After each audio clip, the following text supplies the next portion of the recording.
In this video, we're going to be having a look at inputs, outputs, variables, and constants. So we're going to be looking at how to output data to the screen or the standard output. We're going to look at how to make a variable, we're going to look at how to make an actual constant, and also how to get input from the user as well.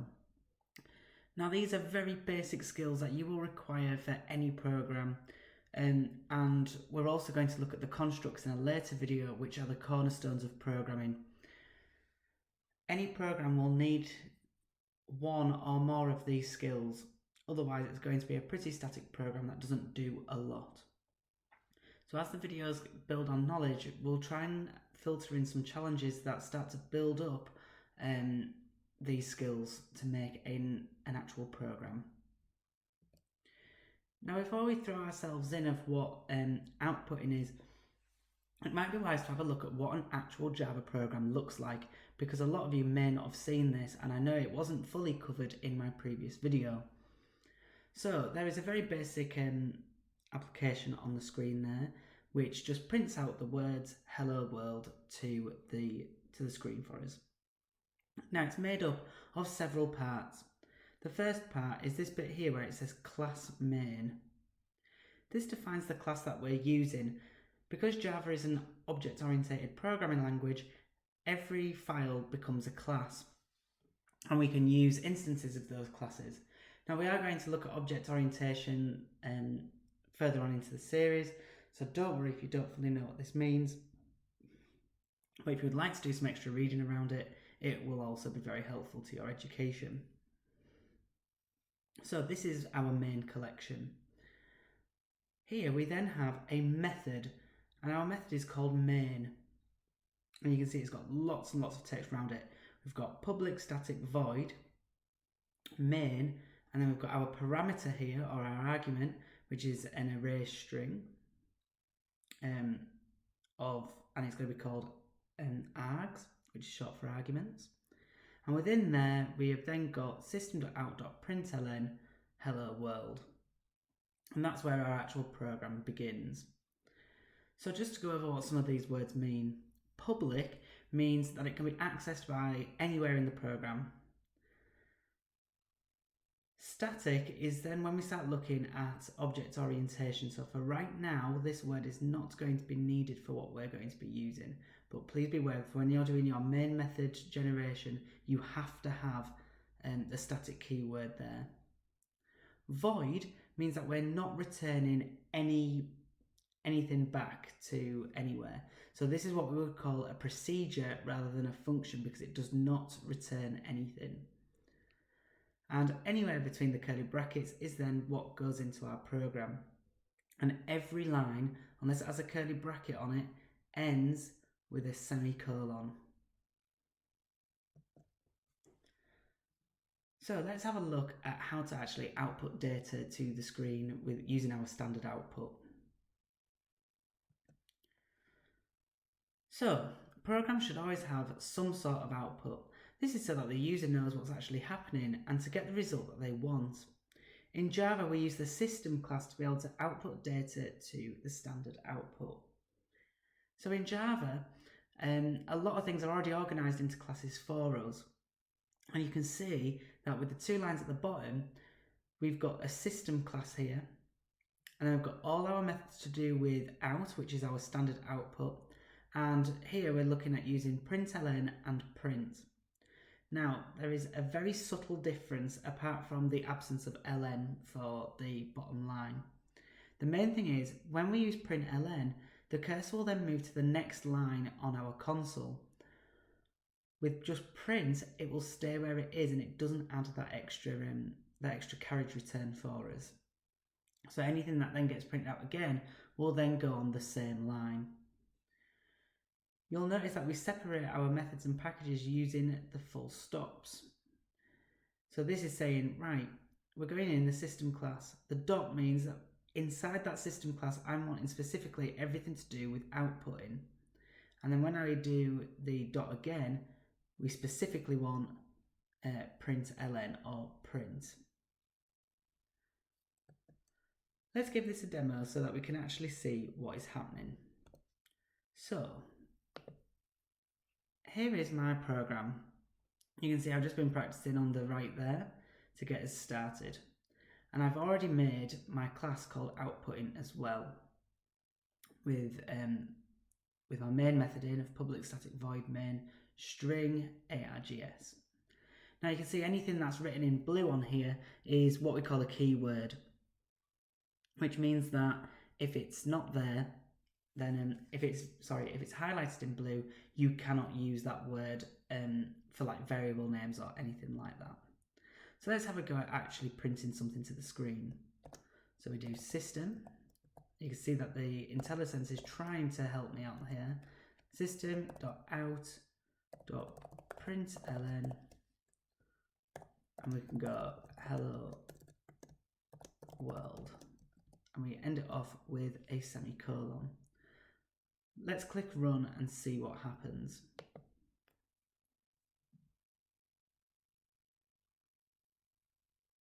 There we go, you can see that's now printed out to the screen.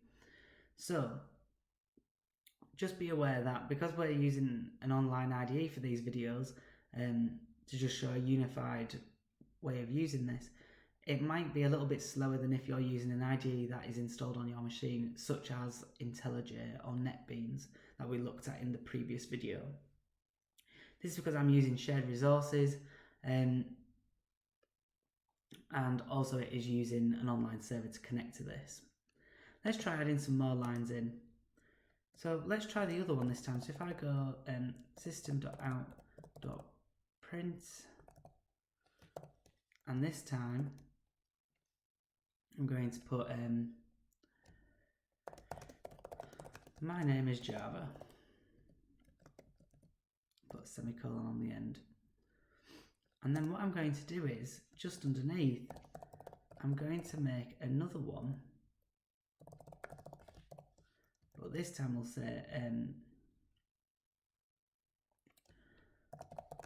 the most, so we'll put my most recent version is Java 18.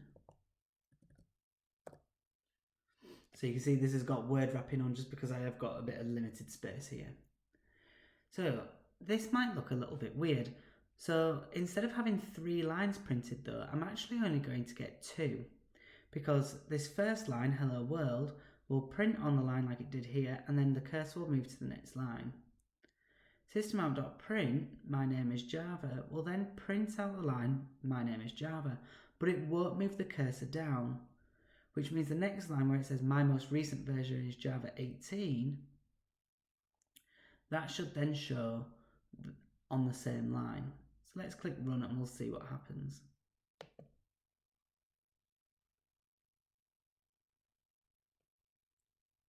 There you go, you can see that's now all on one line. So that is the very bare basics of showing outputs. So what we'll do now is we'll start to have a look at variables. Now let's take a look at variables and constants. So variables are a temporary store of data that has a label so that we can access them later. In Java, you have to declare the type of data that you are using, and variables can change their contents, so variable data can vary. So you can see at the bottom there, I've used a box as an example to show this. So in our box, we give it a name to say what's going to be inside it. In Java, we have to give it the extra knowledge of what actual type of data it is. So, and then we make it equal to whatever our value is. So in this idea, I've then put 26. So we're saying age, which is an integer, so any whole number, is equal to 26. Constants, on the other hand, are very similar to variables, but the data that you store does not change. The data stays the same or constant while the program's running. You still have to declare the type of data that you are using, but you will use like a keyword.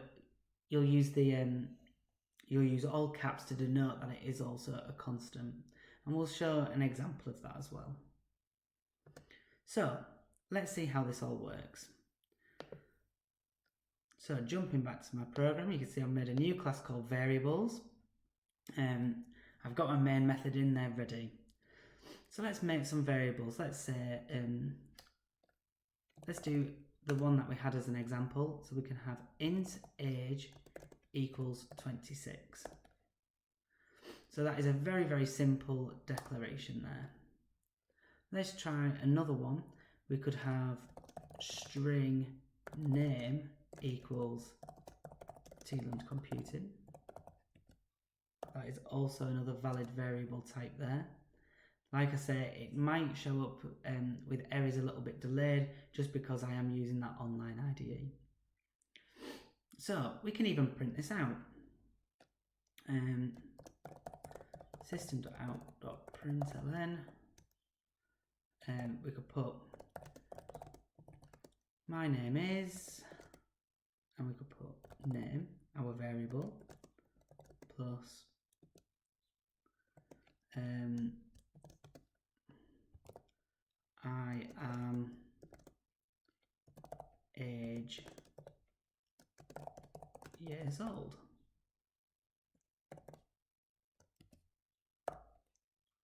And let's actually update that age to make it a bit more accurate. I have got a little bit older since then. So let's give that a run and see what happens.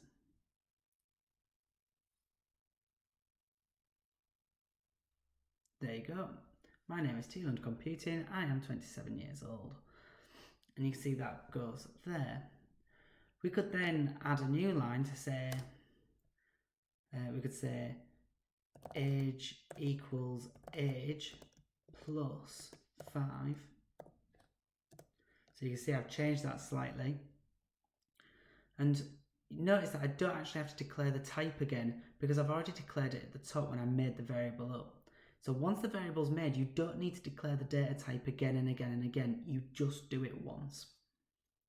So this line, and I'll add a comment to show you this, so you can do comments using a // So this adds 5 to the age variable. Okay. Let's try printing that out again. So system.out.println in 5 years I will be, and then I will put age, not ages, and then again if I click run, it should now say the same line at the top, but this time we now get in 5 years I will be 32. Okay, so you can see that variable has now changed. Let's have a look at how we could add a constant. So let's think of a value that doesn't change at all. So what I'm going to do is, let's say we've got the value of pi. So the first thing we do is we use the keyword final, and that says that it is going to be a constant, the value isn't going to change. I'm going to make it a float. So that is a real data type, so like 3.14, anything with a fractional part would be a float or a real. So I'm going to use pi, which is all capped, equals 3.14, and just to denote that it is a float, we put an F at the end. Okay, there we are. So if we try to change this, so let's say pi equals pi plus 6, for example, we should get a red squiggly line. There you go. The final local variable pi cannot be assigned. It must be blank and not using a compound assignment. So that means I can't change it. If we try and click run, it should come up with an error. There you go. Cannot assign a value to final variable pi. So because I have made it a constant, I can't change its value. So, however, I can still use it in other applications. So let's say I want to find the area of a circle that has a radius a radius of 5 centimeters. Okay, well, I can still do, not print, that won't work.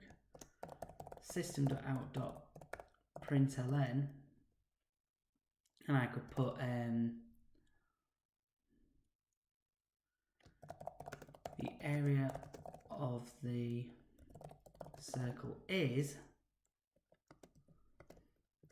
and I can add on, and I'm going to just I'm just going to do brackets for this, which would be pi times the radius times the radius, pi r squared. So let's run that, and we should now, oh, I've spotted something wrong, it'll pop up as well. See, I've made a spelling mistake, and you can see there it has also spotted the spelling mistake there as well. So let's append that, and we'll have another go.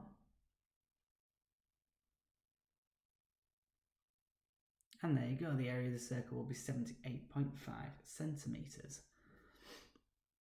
So let's now start looking at getting some input from the user. For the final part of this video, we're going to be having a look at how to get input from the user. Now this is a little bit more complex than what we have done so far. So, how do we actually get externally typed information? Well, like we've seen, Java can actually do countless things, and it's in lots of different technology already built in. Now, because of its high functionality, the makers of Java, which is Oracle, have sectioned common code into what we call modules. And we can import these modules or libraries into our program. So you can see here, I've got java.util shown here on the left, and this package contains utility packages for us, such as the scanner. So the scanner is really good for reading user input, it's also good for working with files, and countless other things. So we're going to use this package to give us a helping hand.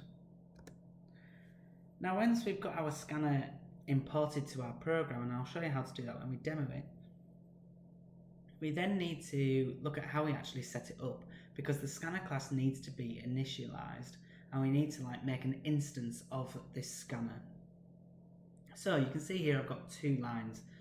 I've got one which is making a variable of type scanner called input, and it reads the system in to be able to take that data. And then answer is equal to input.nextLine. So what that will do is it'll be able to the program will wait for the user to type a line, and as soon as they press enter, it will then take that as the answer. So I know it's a little bit hard to explain, but what we'll do is we'll demo it and you'll be able to see how this works. So let's give this a demo. So here is my starting program, just like the other two. You can see I've got the name of my class, I've got my main method, and I'm now ready to go. The first thing we need to do is import that scanner class. So just at the top of the file, I'm going to put import java.util I'm going to request the scanner. Now, if you don't know what you are wanting, you can just put java.util and then put a star, and it will import everything from the package for you to use. You can then, it will then only take out the bits that you actually need for your program at runtime to optimize it to work best for you. Right, let's actually make this scanner then. So we can do scanner input equals new scanner, and we want it to read system.in. So that is our console, but when we input it rather than outputting it anywhere. Is that just my thing? Yeah, that's fine. Right. Now that we've got that going, let's actually give it an idea. So we could say system.out.println, and we can put, hello, what is your name? Now, what I always like to do next is, before I ask for the user's input, I like to put in just a little prompt so that the user knows that they're waiting to type something. So I will always do system.out.print